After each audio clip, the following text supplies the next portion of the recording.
বাড়িতে এলে যাদের সাথে অন্তত একদিন দেখা না করলে আমার ভালোই লাগে না, তারা হলো এই দুজন। সেদিন আমরা চলে গেছিলাম মুভি দেখতে, যার নাম ছাওয়া। এই মুভিটা নিয়ে তো প্রত্যেকের কাছে ভীষণ ভালো একটা রিভিউ পাওয়া যাচ্ছে, তো আমরাও দেরি না করে আমরাও চলে গেলাম দেখতে। বলা যেতে পারে আমাদের ইতিহাসের একটা অজানা অধ্যায় জানা গেছে এই মুভির মাধ্যমে। আর মুভি তো কখনো জমে উঠতেই পারে না পপকর্ন আর কোল্ড ড্রিঙ্কস ছাড়া। আর কিছু কিছু সিন আমার ভীষণ ভালো লেগেছে, যার মধ্যে এই একটা সিন। তো চলো, মুভি তো দেখা হলো, কিন্তু সত্যি বলতে মনটা ভীষণই খারাপ হয়ে গেল। তোমাদের কেমন লেগেছে মুভিটা অবশ্যই আমাকে কমেন্টে জানিও। ভালো, কিন্তু খুবই কষ্ট, বেদনাদায়ক, কান্না, যে কোনো কারণে চোখ দিয়ে আপনি জল বেরিয়ে আসবে, কখন বেরিয়ে আসবে সে নিজেও জানে না।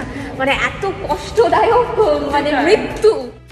মাথাটা এতটাই যন্ত্রণা হয়ে গেছিল যে এক কাপ চায়ের ভীষণ দরকার ছিল, তো তিনজন এদিকে 3 কাপ চা নিয়ে নিলাম। আর এখানে একটা নতুন রেস্টুরেন্ট হয়েছে যার নাম মাটির পুতুল, তো সেখান থেকে 1 প্লেট নুডলসও ট্রাই করলাম। এতদিন পরে দেখা হলে যা হয়, গল্প করতে করতে এত তাড়াতাড়ি সময় যে কিভাবে চলে যায় যেন বোঝাই যায় না। আর জায়গাটাও কিন্তু বন্ধুদের সাথে খাওয়া দাওয়ার মাঝে আড্ডা দেওয়ার মতনই। তো চলো, আজকের মতো তাহলে এটুকুই। দেখা হচ্ছে খুব শীঘ্রই নেক্সট ব্লগে। বাই।